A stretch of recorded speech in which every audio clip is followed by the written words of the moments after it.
ਆਪਣੇ ਆਪਣੇ ਦਿਲ ਦੀ ਮਮਟੀ ਉੱਤੇ ਦੀਵਾ ਧਰੀਏ, ਜੇ ਜੱਗ ਦੇ ਵਿੱਚ ਚਾਨਣ ਕਰਨਾ ਰੂਹਾਂ ਰੋਸ਼ਨ ਕਰੀਏ। ਹਨੇਰਾ ਆਖੇ ਮੰਦਰ ਜਾ ਕੇ ਰੱਬ ਦੀ ਗੋਲਕ ਭਰਨੀ, ਚਾਨਣ ਆਖੇ ਪਹਿਲਾਂ ਭੁੱਖ ਦੇ ਹੱਥ 'ਤੇ ਰੋਟੀ ਧਰੀਏ। ਸੂਝਵਾਨ ਦਰਸ਼ਕੋ, ਇਹਨਾਂ ਲਾਈਨਾਂ ਦੇ ਲੇਖਕ ਸੁਰਿੰਦਰਜੀਤ ਜੀ ਸ਼ਾਇਰਾ ਬਹੁਤ ਵਧੀਆ ਕਵਿੱਤਰੀ ਸਾਡੇ ਨਾਲ ਆ, ਅਤੇ ਇਹ ਮੈਂ ਉਹਨਾਂ ਦੀ ਕਿਤਾਬ ਦੇ ਵਿੱਚੋਂ ਕੁਛ ਲਾਈਨਾਂ ਆਪ ਦੇ ਨਾਲ ਸਾਂਝੀਆਂ ਕੀਤੀਆਂ, ਅਤੇ ਅੱਜ ਦਾ ਰੂਬਰੂ ਪ੍ਰੋਗਰਾਮ ਵੀ ਆਪਾਂ ਉਹਨਾਂ ਦੇ ਨਾਲ ਸ਼ੁਰੂ ਕਰਨ ਜਾ ਰਹੇ ਹਾਂ। ਸੋ ਸੁਰਿੰਦਰਜੀਤ ਜੀ, ਤੁਹਾਡਾ ਸਵਾਗਤ ਹੈ ਅੱਜ ਦੇ ਪ੍ਰੋਗਰਾਮ ਦੇ ਵਿੱਚ ਜੀ। ਬਹੁਤ ਬਹੁਤ ਧੰਨਵਾਦ।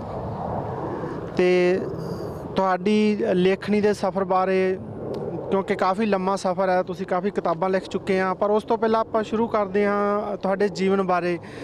ਕਿਤੇ ਤੁਸੀਂ ਜੰਮੇ ਅਤੇ ਕਦੋਂ ਤੁਹਾਨੂੰ ਲਿਖਣ ਦੀ ਚਟਕ ਲੱਗੀ? ਮੇਰਾ ਜਨਮ ਜੀ ਮੋਗੇ ਜ਼ਿਲ੍ਹੇ ਦੇ ਵਿੱਚ ਪਿੰਡ ਬੀੜ ਰਾਊਕੇ, ਠੀਕ ਹੈ, ਹਾਂਜੀ, ਤਹਿਸੀਲ ਨਿਹਾਲ ਸਿੰਘ ਵਾਲਾ, ਉੱਥੇ ਹੋਇਆ ਸੀ। ਅਤੇ ਜਿੱਥੋਂ ਤੱਕ ਕਵਿਤਾ ਲਿਖਣ ਦੀ ਗੱਲ ਹੈ, ਉਹ ਮੈਨੂੰ ਯਾਦ ਹੈ ਕਿ ਮੈਂ 5ਵੀਂ ਜਮਾਤ ਵਿੱਚ ਆਪਣੀ ਪਹਿਲੀ ਕਵਿਤਾ ਲਿਖੀ ਸੀਗੀ। ਅਤੇ ਉਸ ਤੋਂ ਬਾਅਦ ਮੈਂ ਕਵਿਤਾ ਲਿਖਦੀ ਰਹੀ, ਪਰ ਅਨਫੋਰਚੂਨੇਟਲੀ ਬਦਕਿਸਮਤੀ ਨਾਲ ਮੈਂ ਉਹ ਕਵਿਤਾਵਾਂ ਕਿਤੇ ਛਪਾ ਨਹੀਂ ਸਕੀ। ਅਤੇ ਅੱਜ ਜਿੰਨੀਆਂ ਵੀ ਮੇਰੀਆਂ ਹੁਣ ਤੱਕ 5 ਕਾਵਿ ਸੰਗ੍ਰਹਿ ਆਏ ਨੇ, ਜਿਨ੍ਹਾਂ ਵਿੱਚੋਂ 4 ਕਾਵਿ ਸੰਗ੍ਰਹਿ ਅਤੇ 1 ਗਜ਼ਲ ਸੰਗ੍ਰਹਿ, ਅਤੇ ਇਹ ਸਾਰੀਆਂ ਮੈਂ ਆ ਕੇ 1974 ਤੋਂ ਬਾਅਦ ਕੈਨੇਡਾ ਆ ਕੇ, ਦਰਅਸਲ ਕੈਲਗਰੀ ਆ ਕੇ ਲਿਖੀਆਂ ਨੇ। ਕੈਲਗਰੀ। ਸੋ ਕੈਨੇਡਾ ਦੇ ਸਫ਼ਰ ਤੋਂ ਬਾਅਦ ਤੁਸੀਂ ਇਹਨਾਂ ਨੂੰ ਕਿਤਾਬਾਂ ਦੇ ਵਿੱਚ ਛਪਾਉਣਾ ਸ਼ੁਰੂ ਕੀਤਾ। ਇਹਦਾ ਮਤਲਬ ਲਿਖਣ ਦਾ ਸ਼ੌਂਕ ਤੁਹਾਨੂੰ 5ਵੀਂ ਕਲਾਸ ਤੋਂ ਸੀਗਾ? ਹਾਂਜੀ, ਲਿਖਣ ਦਾ ਸ਼ੌਂਕ ਮੈਨੂੰ 5ਵੀਂ ਜਮਾਤ 'ਚ ਪੈਦਾ ਹੋ ਗਿਆ। ਅਤੇ ਉੱਥੋਂ ਤੁਸੀਂ ਕਿੱਥੋਂ ਤੱਕ ਐਜੂਕੇਸ਼ਨ ਲਈ, ਕੀ ਤੁਹਾਡਾ ਲਿਖਣ ਦਾ ਜਾਂ ਪੜ੍ਹਨ ਦਾ ਨਾਲ ਚੱਲਦਾ ਰਿਹਾ? ਹਾਂਜੀ, ਜਦੋਂ ਮੈਂ ਸਕੂਲ ਵਿੱਚ ਪੜ੍ਹਦੀ ਸੀ ਤਾਂ ਮੈਂ ਬਹੁਤ ਐਕਟਿਵ ਰਹੀ। ਮੈਂ ਕਵਿਤਾ ਉਚਾਰਨ ਦੇ ਬਹੁਤ ਮੁਕਾਬਲਿਆਂ ਵਿੱਚ ਭਾਗ ਲਿਆ। ਠੀਕ ਹੈ। ਡੈਕਲੇਮੇਸ਼ਨ ਅਤੇ ਕਵਿਤਾ ਉਚਾਰਨ ਜਿਹੜਾ ਮੇਰਾ ਮਨਪਸੰਦ ਹੁੰਦਾ ਸੀ। ਤੁਹਾਡਾ ਮਨਪਸੰਦ ਦਾ ਵਿਸ਼ਾ ਸੀਗਾ? ਕਦੇ ਕੋਈ ਆਪਦੀ ਲਿਖੀ ਕਵਿਤਾ ਪੜ੍ਹ ਦੇਣੀ, ਜਾਂ ਕਦੇ ਪ੍ਰੋਫੈਸਰ ਮੋਹਨ ਸਿੰਘ ਦੀ, ਕੋਈ ਅੰਮ੍ਰਿਤਾ ਪ੍ਰੀਤਮ ਦੀ। ਇਸ ਤਰ੍ਹਾਂ ਮੈਂ ਕਵਿਤਾ ਉਚਾਰਨ ਮੁਕਾਬਲਿਆਂ ਵਿੱਚ ਬਹੁਤ ਹਿੱਸਾ ਲੈਂਦੀ ਰਹੀ, ਅਤੇ ਮੈਂ ਬਹੁਤ ਇਨਾਮ ਵੀ ਜਿੱਤੇ। ਅਤੇ ਫਿਰ ਤੁਹਾਡਾ ਉਸ ਤੋਂ ਬਾਅਦ ਤੁਸੀਂ ਐਜੂਕੇਸ਼ਨ ਬਾਰੇ, ਆਪਣੀ ਬਾਰੇ ਦੱਸੋ। ਪੜ੍ਹਾਈ ਕਿੰਨੀ ਖਤਮ ਕੀਤੀ ਤੁਸੀਂ ਉੱਥੇ ਕੈਨੇਡਾ ਆਉਣ ਤੋਂ ਪਹਿਲਾਂ? ਹਾਂਜੀ, ਮੈਂ BSc ਆਨਰਸ ਕੀਤੇ ਜੀ ਇੱਥੇ ਕੈਨੇਡਾ ਆਉਣ ਤੋਂ ਪਹਿਲਾਂ। ਉਹ ਠੀਕ ਆ। ਪਰ ਜੇ ਆਪਾਂ ਦੇਖੀਏ, ਆਰਟਸ ਵਾਲੇ ਜਿਨ੍ਹਾਂ ਦਾ ਪੰਜਾਬੀ ਸਾਹਿਤ ਦੇ ਨਾਲ ਵਾਹ ਵਾਸਤਾ ਪੈਂਦਾ ਰਹਿੰਦਾ, ਉਹ ਤਾਂ ਜ਼ਿਆਦਾ ਸ਼ਾਇਰੀ ਦੇ ਵਿੱਚ ਆਉਂਦੇ ਹੈਗੇ ਆ, ਪਰ ਤੁਸੀਂ ਇੱਕ BSc ਮੈਡੀਕਲ ਵੱਲੋਂ ਇੱਧਰ ਨੂੰ ਤੁਹਾਡੀ ਚੇਟਕ ਕਿੱਦਾਂ ਲੱਗੀ?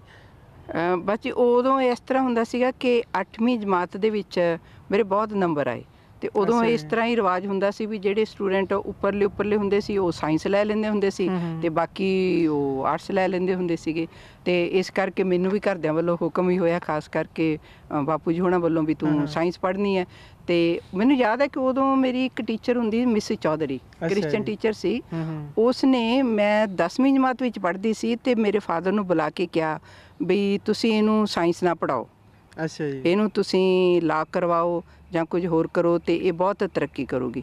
ਪਰ ਸ਼ਾਇਦ ਬਾਪੂ ਜੀ ਬੇਸ਼ੱਕ ਆਪ ਪੜ੍ਹੇ ਲਿਖੇ ਸੀ, ਪਰ ਫਿਰ ਵੀ ਉਹਨਾਂ ਨੇ ਇਸ ਗੱਲ ਨੂੰ ਸਵੀਕਾਰ ਨਾ ਕੀਤਾ, ਅਤੇ ਮੈਨੂੰ ਕੈਮਿਸਟਰੀ, ਫਿਜ਼ਿਕਸ, ਬੋਟਨੀ, ਬਾਇਓਲੋਜੀ ਸਾਰਾ ਕੁਛ ਇਹੀ ਪੜ੍ਹਨਾ ਪਿਆ।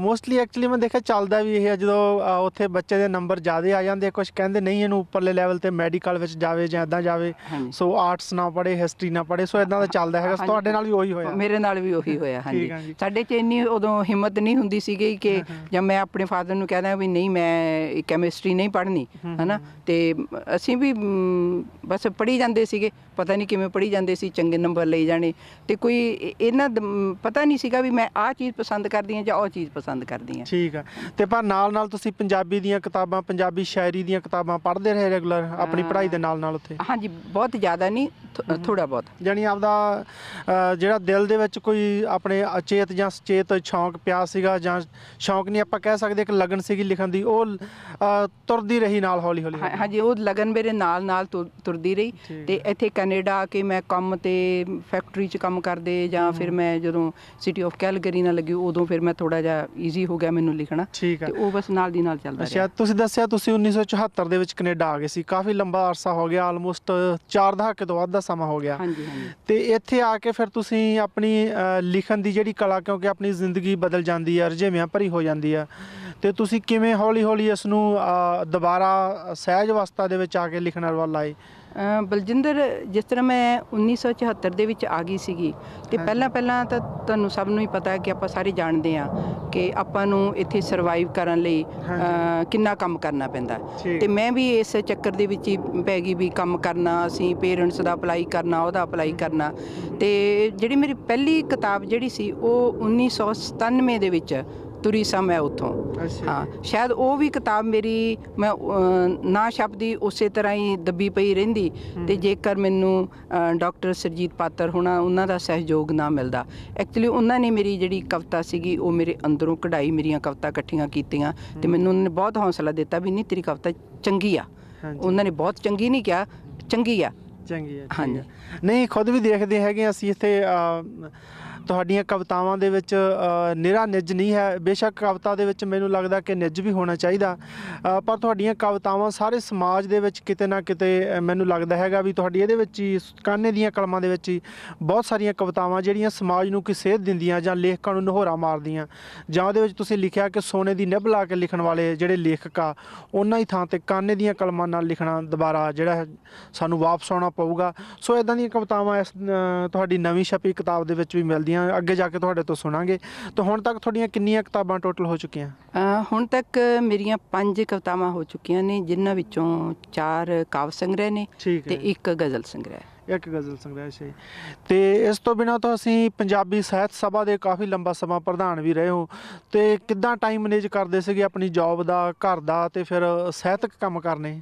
ਹਾਂਜੀ, ਉਹ ਬੜਾ ਮੁਸ਼ਕਲ ਹੁੰਦਾ ਸੀਗਾ ਕਿਉਂਕਿ ਮੈਂ ਜਦੋਂ ਕੈਲਗਰੀ ਪੁਲਿਸ ਸਰਵਿਸਿਜ਼ ਨਾਲ ਕੰਮ ਕਰਦੀ ਸੀ ਤੇ ਸ਼ਿਫਟ ਵਰਕ ਸੀ। ਬਹੁਤ ਵਾਰੀ ਮੇਰੇ ਕੋਲੋਂ ਪੰਜਾਬੀ ਸਾਹਿਤ ਸਭਾ ਦੀਆਂ ਮੀਟਿੰਗਸ ਜਿਹੜੀਆਂ ਸੀ ਉਹ ਅਟੈਂਡ ਨਹੀਂ ਕੀਤੀਆਂ ਜਾਂਦੀਆਂ ਸੀਗੀਆਂ, ਪਰ ਬਸ ਮੈਂ ਅਟੈਂਡ ਕਰ ਲੈਂਦੀ ਸੀਗੀ। ਮੈਂ ਆਪਣੇ ਹੋਰ ਜਿਵੇਂ ਸਟੋਰਾਂ 'ਚ ਜਾਣਾ, ਇੱਧਰ ਉੱਧਰ ਜਾਣਾ, ਇਹੋ ਜਿਹੇ ਕੰਮ ਘਟਾ ਕੇ ਤੇ ਮੈਂ ਆਪਣਾ ਜ਼ਿਆਦਾ ਫੋਕਸ ਜਿਹੜਾ ਸੀ ਉਹ ਕਵਿਤਾ ਵੱਲ ਤੇ ਆਪਣਾ ਜਿਹੜਾ ਰੋਜੀ ਰੋਟੀ ਲਈ ਕੰਮ ਕਰਨਾ ਤੇ ਜਾਂ ਘਰ ਦਾ ਕੰਮ, ਬੱਚਿਆਂ ਲਈ ਰੋਟੀ ਬਣਾਉਣਾ, ਉਸ 'ਤੇ ਕਨਸੈਂਟਰੇਟ ਕੀਤਾ।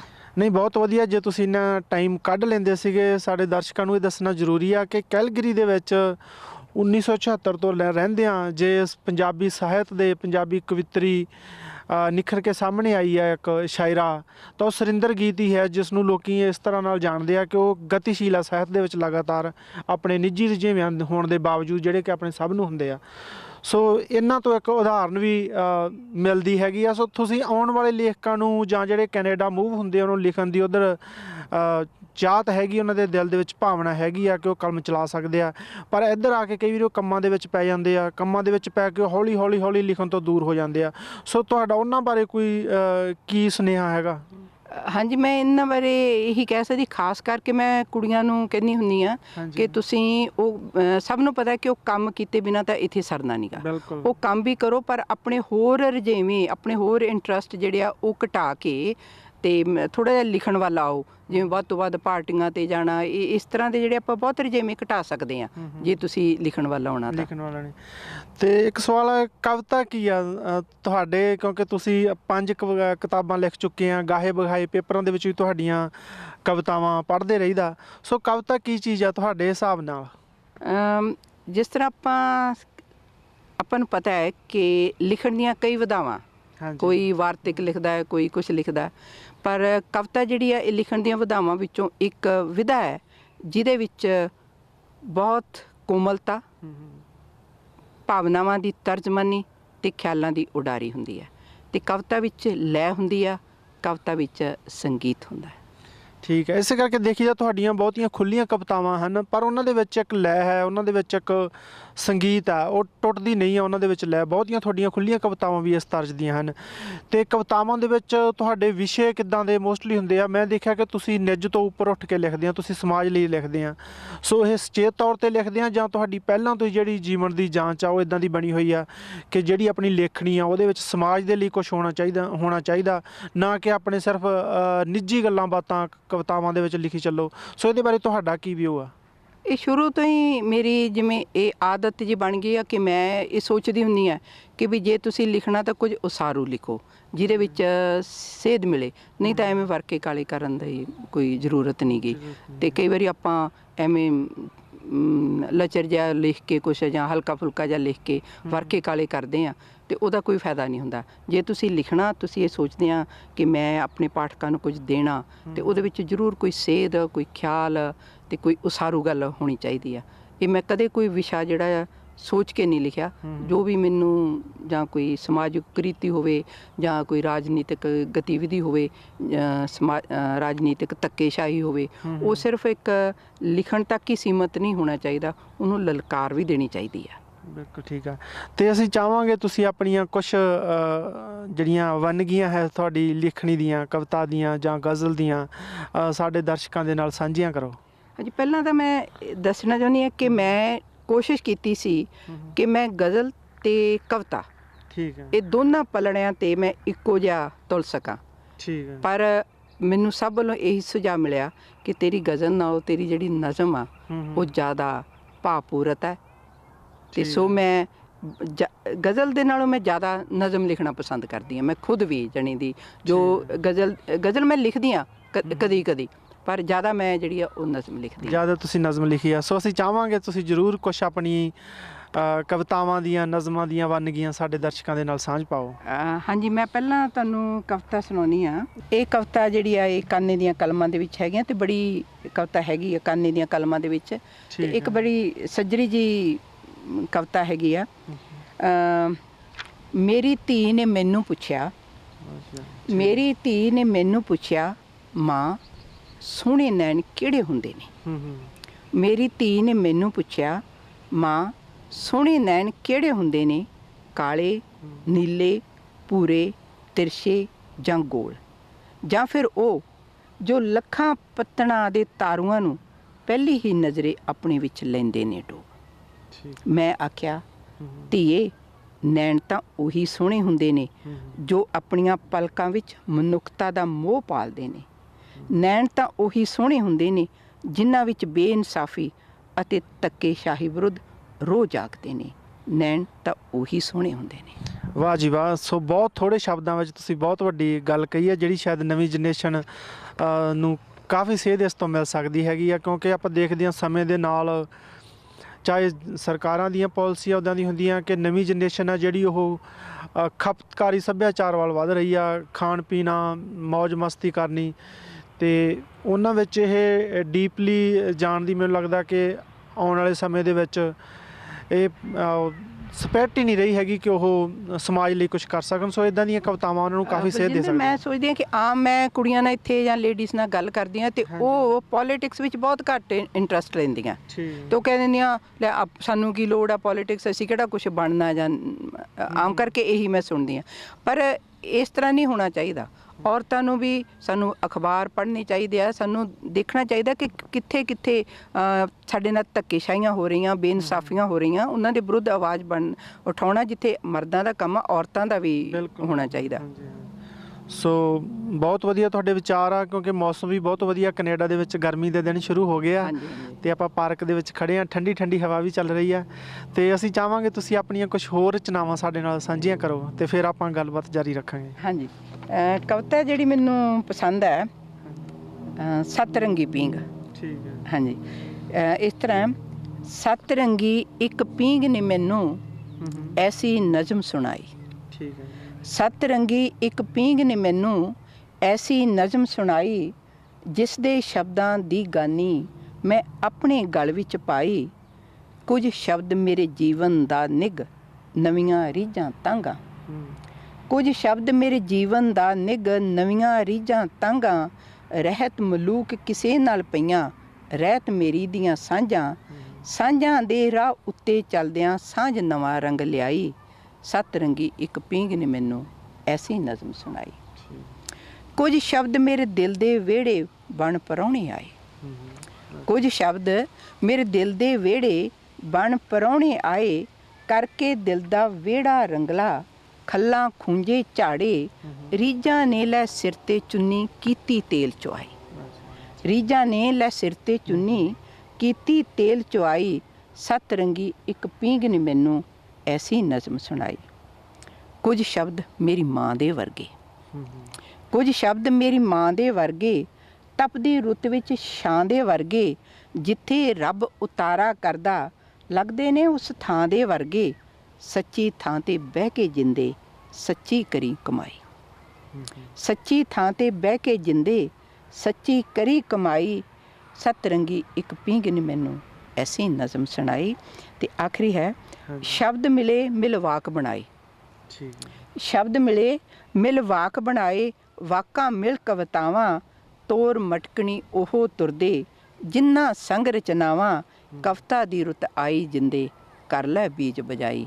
ਕਵਿਤਾ ਦੀ ਰੁੱਤ ਆਈ ਜਿੰਦੇ, ਕਰ ਲੈ ਬੀਜ ਬਜਾਈ। ਸਤਰੰਗੀ ਇੱਕ ਪੀਂਘ ਨੇ ਮੈਨੂੰ ਐਸੀ ਨਜ਼ਮ ਸੁਣਾਈ। ਬਹੁਤ ਵਧੀਆ ਜੀ, ਬਹੁਤ ਜ਼ਿਆਦਾ ਸੰਜੀਦਗੀ ਹੈ ਤੁਹਾਡੀ ਕਵਿਤਾ ਦੇ ਵਿੱਚ, ਤੁਹਾਡੀ ਲੇਖਣੀ ਦੇ ਵਿੱਚ। ਤੇ ਕੋਈ ਹੋਰ ਕਵਿਤਾ ਸਾਡੇ ਨਾਲ ਇੱਕ ਦੀ ਜ਼ਰੂਰ ਸਾਂਝੀ ਕਰੋ, ਜੇ ਇਸ ਕਿਤਾਬ ਵਿੱਚੋਂ ਕਰਨੀ ਹੈ ਤਾਂ ਇਹਦੇ ਵਿੱਚੋਂ ਵੀ ਕਰ ਸਕਦੇ ਹਾਂ। ਦੀਵੇ ਦੇ ਵਿੱਚ ਕਿੰਨਾ ਕੁ ਤੇਲ, ਇਹ ਮੈਂ ਆਪਣੇ ਆਪ ਨੂੰ ਸੰਬੋਧਨ ਕਰਕੇ ਲਿਖੀ ਆ। ਠੀਕ ਹੈ ਜੀ। ਗੱਲ ਸੁਣ ਮੇਰੀਏ ਭੋਲੀਏ ਜਿੰਦੇ, ਉੱਠ ਜਰਾ ਤੂੰ ਵੇਖ। ਗੱਲ ਸੁਣ ਮੇਰੀਏ ਭੋਲੀਏ ਜਿੰਦੇ, ਉੱਠ ਜਰਾ ਤੂੰ ਵੇਖ। ਜਿੰਦ ਤੇਰੀ ਦੇ ਦੀਵੇ ਦੇ ਵਿੱਚ ਕਿੰਨਾ ਕੁ ਬਾਕੀ ਤੇਲ। ਦਿਲ ਦੇ ਦੀਵੇ ਮੂਹਰੇ ਬਹਿ ਕੇ ਜਿੰਦੇ ਕਰ ਪੜਚੋਲ ਕਦੇ, ਮਤਲਬ ਆਪਣੇ ਆਪ ਦਾ।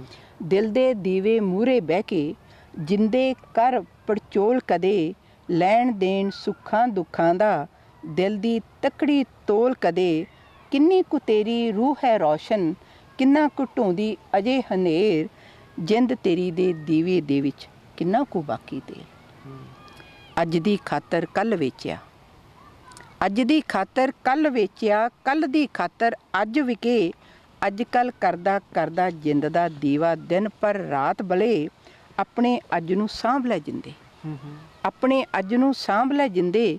ਕੱਲ੍ਹ ਦੀ ਗੱਲ ਕਰਾਂਗੇ ਫੇਰ, ਜਿੰਦ ਤੇਰੀ ਦੇ ਦੀਵੇ ਦੇ ਵਿੱਚ ਕਿੰਨਾ ਕੁ ਬਾਕੀ ਤੇਲ। ਵਾਹ ਜੀ ਵਾਹ, ਬਹੁਤ ਖੂਬ। ਤੇਰੇ ਨੈਣਾਂ ਵਿੱਚੋਂ ਝਾਕਣ, ਤੇਰੇ ਹੀ ਖਾਬਾਂ ਦੀਆਂ ਲਾਸ਼ਾਂ। ਤੇਰੇ ਨੈਣਾਂ ਵਿੱਚੋਂ ਝਾਕਣ, ਤੇਰੇ ਹੀ ਖਾਬਾਂ ਦੀਆਂ ਲਾਸ਼ਾਂ। ਕੁਝ ਖਾਬ ਤੂੰ ਆਪੇ ਮਾਰੇ, ਕੁਝ ਕੁ ਝੁਲਸੇ ਤੱਤੀਆਂ ਵਾਵਾਂ। ਉੱਠ ਆਪਣਾ ਤੂੰ ਮੂੰਹ ਹੱਥ ਧੋਲਾ, ਹੋਰ ਨਾ ਹੰਝੂ ਕੇਰ। ਜਿੰਦ ਤੇਰੀ ਦੇ ਦੀਵੇ ਦੇ ਵਿੱਚ ਕਿੰਨਾ ਕੁ ਬਾਕੀ ਤੇਲ। ਲਾਟ ਦੀਵੇ ਦੀ ਘਟਦੀ ਜਾਂਦੀ, ਲਾਟ ਦੀਵੇ ਦੀ ਘਟਦੀ ਜਾਂਦੀ। ਜਿਉਂ-ਜਿਉਂ ਬੱਤੀ ਬਲਦੀ ਜਾਂਦੀ, ਦਿਲ ਦੇ ਕੂੜੇ ਥੱਲੇ ਦੱਬੀ ਰੂਹ ਤੇਰੀ ਰੋਂਦੀ ਕੁਰਲਾਂਦੀ। ਸੱਚ ਕਮਾ ਲੈ ਸੱਚ ਵਰਤਾ ਲੈ, ਕਰਨਾ ਹੁਣ ਤੂੰ ਦੇਰ। ਜਿੰਦ ਤੇਰੀ ਦੇ ਦੀਵੇ ਦੇ ਵਿੱਚ ਥੋੜ੍ਹਾ ਰਹਿ ਗਿਆ ਤੇਲ। ਆਖਰੀ ਹੈ, ਉਹ ਬਣਦਾ ਇਤਿਹਾਸ ਦਾ ਵਰਕਾ।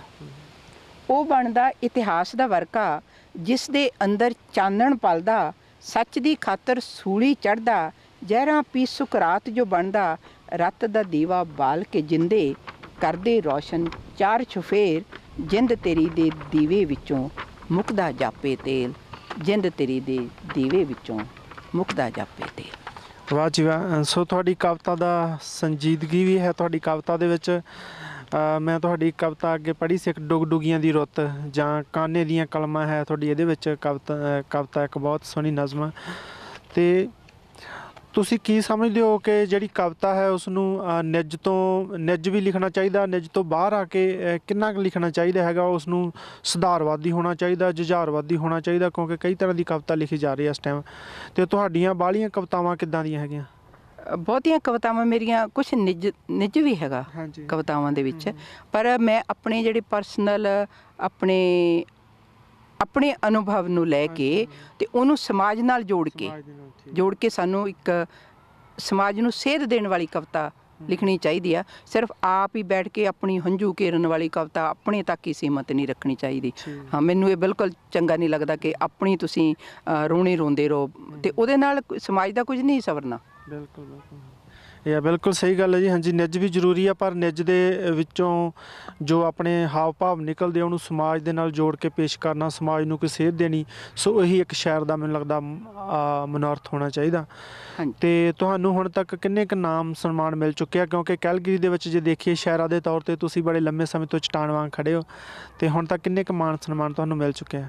ਬਲਜਿੰਦਰ, ਮੈਂ ਬਹੁਤਾ ਮਾਨਾਂ ਸਨਮਾਨਾਂ ਵਿੱਚ ਮੇਰਾ ਬੜਾ ਯਕੀਨ ਨਹੀਂ।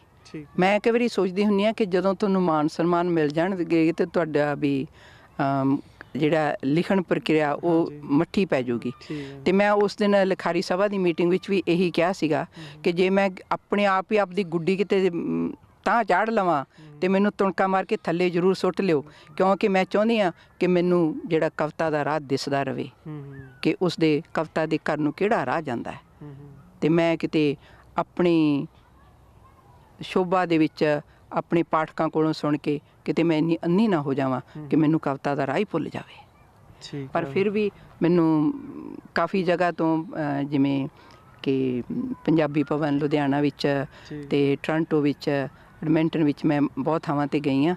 ਮਾਣ ਸਨਮਾਨ ਮਿਲਦੇ ਰਹੇ ਆ, ਪਰ ਮੈਂ ਕਹਿੰਦੀ ਹਾਂ ਵੀ ਰੱਬਾ ਮੇਰੇ ਮਾਣ ਸਨਮਾਨਾਂ ਨੂੰ ਕਿਤੇ ਮੇਰੀ ਕਵਿਤਾ ਦੇ ਰਾਹ ਵਿੱਚ ਨਾ ਖੜਾ ਕਰੇ। ਤੇ ਠੀਕ ਹੈ ਜੀ, ਬਹੁਤ ਵਧੀਆ ਤੁਹਾਡੇ ਵਿਚਾਰ ਆ। ਤੇ ਤੁਹਾਡੀ ਇੱਕ ਨਵੀਂ ਕਿਤਾਬ ਜਿਹੜੀ ਛਪੀ ਆ ਕਾਨੇ ਦੀਆਂ ਕਲਮਾਂ, ਇਹਦੇ ਵਿੱਚ ਤੁਹਾਡੀ ਇੱਕ ਕਵਿਤਾ ਹੈ ਪਹਿਲੀ ਕਾਨੇ ਦੀਆਂ ਕਲਮਾਂ, ਜਿਹਦੇ ਵਿੱਚ ਤੁਸੀਂ ਲੇਖਕਾਂ ਨੂੰ ਝੰਜੋੜਿਆ ਹੈ ਜਾਂ ਕਹਿ ਲਓ ਕਿ ਚੋਭ ਲਾਈ ਆ।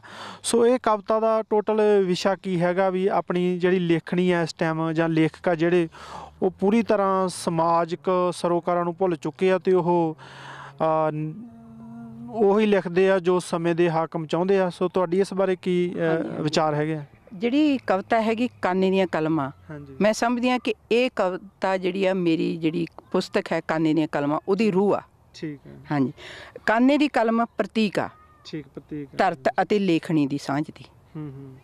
ਤੇ ਜਦੋਂ ਸੋਨੇ ਦੀ ਕਲਮ ਜਿਹੜੀ ਹੈਗੀ ਆ ਉਹ ਸਾਡੀ ਆਮ ਲੋਕਾਂ ਤੋਂ ਦੂਰੀ ਬਣਾ ਦਿੰਦੀ ਆ।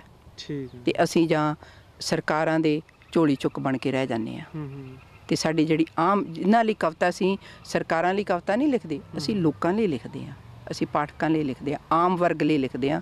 ਸੋਨੇ ਦੀ ਕਲਮ ਜਿਹੜੀ ਹੈ ਜਦੋਂ ਅਸੀਂ ਮਾਨ ਸਨਮਾਨਾਂ ਵਿੱਚ ਜਾਂ ਅਸੀਂ ਬਹੁਤ ਅਮੀਰੀ ਦੇ ਵਿੱਚ ਧੱਸ ਜਾਂਦੇ ਹਾਂ, ਇਹੀ ਕਹਿਣ ਦਾ ਮਤਲਬ ਸੋਨੇ ਦੀ ਕਲਮ, ਤੇ ਉਦੋਂ ਸਾਡੀ ਆਮ ਲੋਕਾਂ ਨਾਲੋਂ ਸਾਂਝ ਟੁੱਟ ਜਾਂਦੀ ਹੈ। ਤੇ ਸਾਨੂੰ ਜਿਹੜੀ ਕਾਨੇ ਦੀ ਕਲਮ ਹੀ ਆ ਨਾ ਲੇਖਕਾਂ ਨੂੰ ਉਹੀ ਜ਼ਿਆਦਾ ਸੋਭਦੀ ਆ, ਤੇ ਕਾਨੇ ਦੀ ਕਲਮ ਨਾਲ ਹੀ ਮੈਂ ਲਿਖਣ ਨੂੰ ਤਰਜੀਹ ਦਿੰਦੀ ਹਾਂ। ਠੀਕ ਹੈ ਜੀ। ਤੇ ਮੈਨੂੰ ਵੀ ਲੱਗਾ ਇਹ ਪੜ੍ਹ ਕੇ ਕਿ ਲੇਖਕਾਂ ਕੋਲ ਹਮੇਸ਼ਾ ਕਾਨੇ ਦੀ ਕਲਮ ਹੋਣੀ ਚਾਹੀਦੀ ਆ, ਉਹਨਾਂ ਕੋਲ ਸੋਨੇ ਦੀ ਕਲਮ ਨਹੀਂ ਹੋਣੀ ਚਾਹੀਦੀ। ਜੋ ਉਹ ਲਿਖੇ, ਜੋ ਉਹਨਾਂ ਤੋਂ ਲਿਖਵਾਇਆ ਜਾਂਦਾ ਉਹ ਲਿਖਣ ਜੋ ਸਮਾਜ ਚਾਹੁੰਦਾ ਹੈ, ਕਿਰਤੀ ਲੋਕ ਚਾਹੁੰਦੇ ਆ ਜਾਂ ਸਮਾਜ ਦਾ ਜਿਹੜਾ ਬਹੁਤਾ ਵਰਗ ਆ ਉਸ ਦੇ ਹੱਕ ਵਿੱਚ ਲਿਖਿਆ ਜਾਵੇ। ਸੋ ਹੋਰ ਤੁਹਾਡਾ ਕੋਈ ਆਪਣਾ ਸੁਨੇਹਾ ਕੀ ਹੈ ਜਿਹੜੇ ਬਿਲਕੁਲ ਨਵੇਂ ਲਿਖਣ ਵਾਲੇ ਲੇਖਕ, ਚਾਹੇ ਉਹ ਦੇਸ਼ ਤੋਂ ਬਾਹਰ ਰਹਿੰਦੇ ਆ ਚਾਹੇ ਉਹ ਪੰਜਾਬ ਦੇ ਵਿੱਚ ਰਹਿੰਦੇ ਆ, ਸੋ ਤੁਸੀਂ ਉਹਨਾਂ ਨੂੰ ਕਾਫੀ ਕੁਛ ਸੇਧ ਦੇ ਸਕਦੇ ਆ ਕਿ ਤੁਸੀਂ ਇੱਥੇ ਆ ਕੇ ਕੈਨੇਡਾ ਦੇ ਵਿੱਚ ਆ ਕੇ ਮੈਂ ਦੇਖਿਆ ਵੀ ਔਰਤ ਨੂੰ ਜ਼ਿਆਦਾ ਰੁਝੇਵੇਂ ਹੁੰਦੇ ਆ ਮਰਦ ਨਾਲੋਂ ਵੀ। ਉਹਨੇ ਘਰ ਦਾ ਕੰਮ ਵੀ ਕਰਨਾ ਹੁੰਦਾ, ਬੱਚੇ ਵੀ ਸਾਹਮਣੇ ਹੁੰਦੇ ਆ, ਤੇ ਤੁਸੀਂ ਇੱਕ ਲੰਬਾ ਸਫ਼ਰ ਨਾਲ ਜੌਬ ਵੀ ਕੀਤੀ ਹੈਗੀ ਆ। ਤੇ ਕਈ ਵਾਰੀ ਦੇਖਿਆ ਜਾਂਦਾ ਹੈ ਕਿ ਛੋਟੇ ਜਿਹੜੇ ਨੌਜਵਾਨ ਲਿਖਣਾ ਸ਼ੁਰੂ ਕਰਦੇ ਹੋ ਕਹਿੰਦੇ ਨਹੀਂ ਜ਼ਿੰਦਗੀ ਬਹੁਤ ਬਿਜੀ ਆ, ਸਾਡੇ ਤੋਂ ਲਿਖਿਆ ਨਹੀਂ ਜਾਣਾ, ਹੋਰ ਬਹੁਤ ਝਮੇਲੇ ਆ, ਤੇ ਹੌਲੀ ਹੌਲੀ ਜਿਹੜੇ ਉਹਨਾਂ ਦੇ ਅਹਿਸਾਸ ਆ ਉਹ ਮਰਨੇ ਸ਼ੁਰੂ ਹੋ ਜਾਂਦੇ ਆ। ਸੋ ਤੁਸੀਂ ਕੀ ਕਹਿਣਾ ਚਾਹੋਗੇ? ਮੈਨੂੰ ਲੱਗਦਾ ਤੁਸੀਂ ਵਧੀਆ ਉਦਾਹਰਨ ਉਹਨਾਂ ਦੇ ਸਾਹਮਣੇ ਖੜੇ ਹੋ ਤੇ ਉਹਨਾਂ ਨੂੰ ਆਪਣੇ ਵਿਚਾਰ ਜ਼ਰੂਰ ਦਿਓ। ਹਾਂ ਬਲਜਿੰਦਰ, ਮੈਂ ਜਦੋਂ ਤੋਂ ਕੈਨੇਡਾ ਵਿੱਚ ਆਈ 1974 ਤੋਂ ਲੈ ਕੇ ਮੈਂ ਹੁਣ ਤੱਕ 2015 ਤੱਕ ਜਨਵਰੀ ਤੱਕ ਮੈਂ ਲਗਾਤਾਰ ਕੰਮ ਕਰਦੀ ਰਹੀ। ਜਾਂ ਮੈਂ ਕਿਸੇ ਫੈਕਟਰੀ 'ਚ ਕੀਤਾ, ਪਰ 1981 ਤੋਂ ਬਾਅਦ ਫਿਰ ਮੈਂ ਸਿਟੀ ਆਫ ਕੈਲਗਰੀ ਦੇ ਨਾਲ ਜੁੜੀ ਰਹੀ। ਤੇ ਉੱਥੇ ਕੰਮ 'ਤੇ ਵੀ ਜਾਂ ਘਰੇ ਵੀ ਤੁਰਦੇ ਉੱਠਦੇ ਬਹਿੰਦਿਆਂ ਤੇ ਮੇਰੇ ਦਿਮਾਗ ਦੇ ਵਿੱਚ ਜਿਹੜਾ ਮੈਨੂੰ ਕੋਈ ਖਿਆਲ ਆਉਂਦਾ ਸੀਗਾ ਉਹ ਮੈਂ ਖਿਆਲ ਨੂੰ ਨਿਕਲ ਨਹੀਂ ਸੀ ਦਿੰਦੀ ਗੀ। ਤੇ ਉਹ ਇਹ ਨਹੀਂ ਸੀ ਮੈਂ ਉਦੋਂ ਹੀ ਲਿਖ ਲੈਂਦੀ ਸੀਗੀ, ਇਸੇ ਕਰਕੇ ਮੈਂ ਬਹੁਤ ਘੱਟ ਲਿਖਿਆ। 5 ਕਿਤਾਬਾਂ ਲਿਖੀਆਂ ਇੰਨੇ ਸਮੇਂ ਦੇ ਵਿੱਚ, ਤੇ ਮੈਂ ਉਹ ਖਿਆਲ ਨੂੰ ਆਪਣੇ ਅੰਦਰ ਲੈ ਕੇ ਅੰਦਰ ਹੀ ਅੰਦਰ ਪਕਾਈ ਜਾਂਦੀ ਸੀ, ਪਰ ਪੱਕਤਾ ਲਿਆਉਂਦੀ ਸੀ ਅੰਦਰ ਹੀ ਅੰਦਰ, ਤੇ ਫਿਰ ਉਸ ਨੂੰ ਮੈਂ ਕਲਮਬੱਧ ਕਰਦੀ ਸੀਗੀ। ਠੀਕ ਹੈ। ਹਾਂਜੀ, ਮੈਂ ਜਿਹੜੀ ਕਵਿਤਾ ਲਿਖੀ ਆ ਤੇ ਮੈਂ ਇਹ ਕਹਿ ਸਕਦੀ ਮੈਂ ਤੁਰਦੀ ਫਿਰਦੀ ਨਹੀਂ ਕਵਿਤਾ ਲਿਖੀ ਆ। ਠੀਕ ਹੈ। ਸੋ ਇਹਦਾ ਮਤਲਬ ਆ ਕਿ ਜਿਹੜੇ ਆਪਦੇ ਆਪ ਨੂੰ ਬਿਜੀ ਸਮਝਦੇ ਆ ਆਪਾਂ, ਅਸੀਂ ਸਮਝਦੇ ਹਾਂ ਜਾਂ ਕਿ ਅਸੀਂ ਤੁਰਦੇ ਫਿਰਦੇ ਇਹਦੇ ਵਿੱਚੋਂ ਕਾਫੀ ਟਾਈਮ ਕੱਢ ਸਕਦੇ ਹਾਂ ਕਿ ਜੇ ਸਾਨੂੰ ਲਿਖਣ ਦੀ ਅੰਦਰ ਕੋਈ ਕਲਾ ਹੈਗੀ ਆ ਤਾਂ ਉਸ ਨੂੰ ਬਾਹਰ ਲੈ ਕੇ ਆਇਆ ਜਾ ਸਕਦਾ। ਹਾਂਜੀ, ਬਿਲਕੁਲ ਬਿਲਕੁਲ। ਠੀਕ ਹੈ। ਤੇ ਹੁਣ ਸੁਰਿੰਦਰਜੀਤ ਜੀ ਅਸੀਂ ਚਾਹਾਂਗੇ ਤੁਸੀਂ 93 ਦੇ ਵਿੱਚ ਆਪਣਾ ਕੁਛ ਨਾ ਕੁਛ ਜ਼ਰੂਰ ਸੁਣਾਓ, ਕਿਉਂਕਿ 93 ਵੀ ਤੁਹਾਡਾ ਬਹੁਤ ਵਧੀਆ ਅਸੀਂ ਸੁਣਦੇ ਰਹਿੰਦੇ ਹਾਂ। ਪਤਾ ਨਹੀਂ, ਮੈਂ ਕੋਸ਼ਿਸ਼ ਕਰਦੀ ਹੁੰਦੀ ਹਾਂ 93 ਵਿੱਚ ਗਾਉਣ ਦੀ, ਤੇ ਪਤਾ ਨਹੀਂ ਮੈਂ ਕਿੱਥੋਂ ਤੱਕ ਸਫਲ ਹਾਂ। ਤੇ ਆਹੀ ਮੈਂ ਗਜ਼ਲ ਸੁਣਾ ਦਿੰਦੀ ਹਾਂ, ਸਾਹਮਣੇ ਆ ਮੇਰੇ, ਜਿਹੜੀ ਤੁਸੀਂ ਪਹਿਲਾਂ ਪੜ੍ਹੀ ਸੀ, ਆਪਣੇ ਆਪਣੇ ਦਿਲ ਦੀ ਮਮਤੀ। ਹਾਂਜੀ। ਆਪਣੇ ਆਪਣੇ ਦਿਲ ਦੀ ਮਮਤੀ ਉੱਤੇ ਦੀਵੇ ਧਰੀਏ, ਜੇ ਜਗ ਦੇ ਵਿੱਚ ਚਾਨਣ ਕਰਨਾ ਰੂਹਾਂ ਰੋਸ਼ਨ ਕਰੀਏ। ਨੇਰਾ ਆਖੇ ਮੰਦਰ ਜਾ ਕੇ ਰੱਬ ਦੀ ਗੋਲਕ ਭਰਨੀ ਚਾਨਣੇ ਆਖੇ ਪਹਿਲਾਂ ਭੁੱਖ ਦੇ ਹੱਥ ਤੇ ਰੋਟੀ ਤਰੀਏ ਜਾਂ ਤਾਂ ਲੋਕੀ ਅੱਗ ਵਿੱਚ ਸੜਦੇ ਜਾਂ ਬਰਫਾਂ ਵਿੱਚ ਠਰਦੇ ਪਿਆਰ ਦੇ ਛਿੱਟੇ ਦੇ ਧਰਤੀ ਤੇ ਨਾ ਸੜੀਏ ਨਾ ਠਰੀਏ ਜੇ ਤੂੰ ਰੁੱਤ ਰੰਗੀਲੀ ਲੈਣੀ ਛੱਡ ਨਫ਼ਰਤ ਦਾ ਖਹਿੜਾ ਪਿਆਰ ਦੇ ਰੰਗ ਅਨੇਕਾਂ ਜਿੰਦੇ ਆਪਣੀ ਰਤ ਵਿੱਚ ਭਰੀਏ ਆਖਰੀ ਹੈ ਜੇ ਤੂੰ ਗੀਤ ਸਦੀਵੀ ਬਣ ਕੇ ਲੋਕ ਦਿਲਾਂ ਵਿੱਚ ਵਸਣਾ ਜੇ ਤੂੰ ਗੀਤ ਸਦੀਵੀ ਬਣ ਕੇ ਲੋਕ ਦਿਲਾਂ ਵਿੱਚ ਵਸਣਾ ਸੱਚ ਦਾ ਚਾਨਣ ਵੰਡ ਲੋਕਾਂ ਨੂੰ ਤੇ ਵੰਡਦੇ ਹੀ ਮਰੀਏ ਸੱਚ ਦਾ ਚਾਨਣ ਵੰਡ ਲੋਕਾਂ ਨੂੰ ਤੇ ਵੰਡਦੇ ਹੀ ਮਰੀਏ ਵਾਹ ਜੀ ਵਾਹ ਬਹੁਤ ਖੂਬ ਸੱਚ ਦਾ ਚਾਨਣ ਵੰਡ ਲੋਕਾਂ ਨੂੰ ਤੇ ਵੰਡਦੇ ਹੀ ਮਰੀਏ ਸੋ ਮੈਨੂੰ ਲੱਗਦਾ ਇਹ ਸੁਨੇਹਾ ਬਹੁਤ ਡੂੰਘਾ ਹੈ ਸੇ ਹਾਂਜੀ ਜਿਵੇਂ ਬਲਜਿੰਦਰ ਮੈਨੂੰ ਜਿਹੜੇ ਆਮ ਅੱਜ ਕੱਲ੍ਹ ਗੀਤ ਚੱਲਦੇ ਆ ਲੱਚਰ ਗੀਤ ਮੈਂ ਕਾਫੀ ਵਾਰ ਤੁਸੀਂ ਸੁਣਿਆ ਹੋਊਗਾ ਕਿ ਮੈਂ ਉਹਨਾਂ ਬਾਰੇ ਬਹੁਤ ਬੋਲਦੀ ਹਾਂ ਤੇ ਮੈਨੂੰ ਬਹੁਤ ਡਿਸਟਰਬ ਕਰਦੇ ਆ ਜਿਹੜੇ ਗੀਤ ਹੁੰਦੇ ਆ ਇਹ ਕਿਸੇ ਕੌਮ ਦਾ ਕਿਸੇ ਸੱਭਿਆਚਾਰ ਦਾ ਮੁਹਾਂਦਰਾ ਹੁੰਦੇ ਆ ਜੇ ਕਿਸੇ ਕੌਮ ਨੇ ਤਰੱਕੀ ਕਰਨੀ ਆ ਜਾਂ ਕਿਸੇ ਸੱਭਿਆਚਾਰ ਨੇ ਵਿਕਾਸ ਕਰਨਾ ਹੈ ਤਾਂ ਉਸ ਨੂੰ ਆਪਣੇ ਗੀਤਾਂ ਦਾ ਮੂੰਹ ਮੱਥਾ ਜ਼ਰੂਰ ਸਵਾਰਨਾ ਪੈਣਾ